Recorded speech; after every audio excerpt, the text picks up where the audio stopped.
आने वाले 17 जुलाई को हमारे प्रस्तावित कार्यक्रम है जंतर मंतर पे माइनॉरिटी और एचसीज का पूरे देश के जो लोग हैं माइनॉरिटी के वहां पर इकट्ठे होकर सरकार के खिलाफ तो लगातार एट्रोसिटी के मामले पर देश परेशान कर रहे हैं, उसकी आवाज को बुलंद करने का काम करे जा रहे हैं।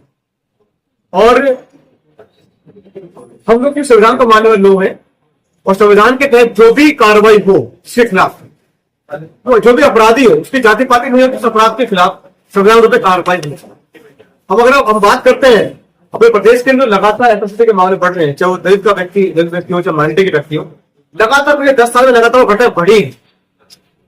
और जो हमारा अनुसूचित जाति जनजाति उसको खत्म करने का काम, उसको ना मानने का काम भारतीय पार्टी करती है। अगर कोई अपराधी अपराध करता है इन कम्युनिटी के ऊपर, क्या इन कम्युनिटी के द्वारा किसी पे कोई अपराध कर देते हैं तो इनके खिलाफ सरकार जो है बिना किसी संविधान के तहत बिना किसी कानून के तहत पुलिस तक कार्रवाई करने का काम करती है। यही लोग किसी ऐसे व्यक्ति कहते करते हैं जो माइनॉरिटी का व्यक्ति हो चाहे दलित समाज का व्यक्ति हो, उसके खिलाफ मुझे लगता है कानून का पालन नहीं करती। तो लगता है इस प्रदेश के अंदर दो कानून चल रहे हैं। एक कानून में तो उसके खिलाफ पॉलिटिकल चल रहा है, एक कानून में इसके खिलाफ जो अपराधी है वो बुनियाद घूम रहा है। अब खेतन नाम का मामला देख लीजिए जो हुआ आपका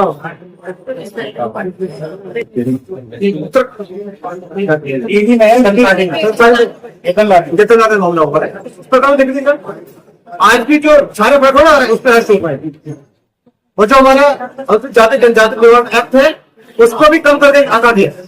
उसको उसके तहत जो मिलने सुविधा वो सुविधा भी नहीं देगी। और सरकार से जो मांग कर रहे हैं किस परिवार को कमाने वाला व्यक्ति नहीं है, उस परिवार के व्यक्ति को इससे परिवार से सरकारी नौकरी मिले, सरकार को सहायता दे, तो अन्य मामले होता रहने ऐसा क्यों नहीं हो रहा? तो कहीं ना कहीं सरकार का दोगलापन। दूसरा 2027 में जो आने वाले चुनाव, मैं आपके माध्यम बताना चाहता हूँ 2027 चुनाव में जो 2011 का जो सेंसस है उस सेंसस के अनुसार इस प्रदेश के अंदर दलित की जो संख्या है 2011 में 30% के ऊपर की है, हमें तो पार्टी का जोड़ 15% के ऊपर है, तो लगभग 35% के ऊपर सेंसस 2011 का है। तो इस प्रदेश की लगभग 32 सीटों को अफेक्ट करती है। इसमें 3 तरह के जिले हैं जिसमें हल्द्वार है, उधम सिंह नगर है, देहरादून है, नैनीताल का हिस्सा है। जब 32 सीट आती है जहां पे हम लोग पूरी तरह से किसी सरकार को बनाकर बिगाड़ने का काम कर सकते हैं। तो इन 32 सीटों के अंदर हमने एकजुटता कायम करते हुए दलित और माइनॉरिटी को साथ देते हुए ये हमारा पूरे देश में मांगा चल रहा है। तो इस प्रदेश में इसको जैसे भारतीय जनता पार्टी प्रयोग करके हम इसमें इस्तेमाल करें क्योंकि हम लोग साथ हैं। हमारे मुद्दे, हमारे जीवन यापन, हमारी हमें मिलने वाली समस्याएं दोनों की एक समान है। तो उस समानता को साथ में लेते हुए आगे चुनाव के अंदर एक टीम के रूप में, एक भाईचारा रूप में जो हमारी मोहब्बत की दुकान राहुल गांधी पूरे देश में चल रहे हैं उसको मोहब्बत की दुकान को आगे बढ़ाने का काम इस 32 सीटों में करेंगे। और एक निर्णायक भूमिका में हम इसका इस्तेमाल करेंगे। और 27 में इसके अलावा दलित समाज के बच्चों के ऊपर जो छात्रवृत्ति मिलती थी इस प्रदेश में खत्म कर देंगे।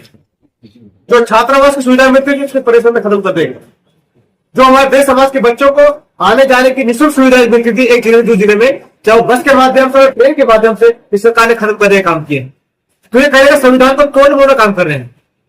ये हमारे महापुरुषों का इस्तेमाल केवल वोट गिनती में करते हैं। बाबा साहब के बनाए संविधान को नहीं मानते, लेकिन उनकी जयंती पर समझदार कार्यक्रम जरूर करते हैं, लेकिन उनको मानते नहीं है। ये संविधान का अधिकार दिया था इस तरह की सुविधा मिली थी, वो खत्म करने का मतलब आपके माध्यम से अवगत करा है। और आने वाले 27 के चुनाव में निश्चित रूप से दलित और मुस्लिम इकट्ठा होकर ये जो 32 सीटें एक तरफा कांग्रेस करने का काम करेंगे। और जो अभी 18 जुलाई को जो कुकृत्य भारतीय जनता पार्टी ने जंतर मंतर में किया, आपके माध्यम से हम दोनों लोग उसकी घोर भ्रष्टा करते हैं, उसकी जितनी निंदा की जाए उतना कम है। ऐसा मसला नहीं होना चाहिए।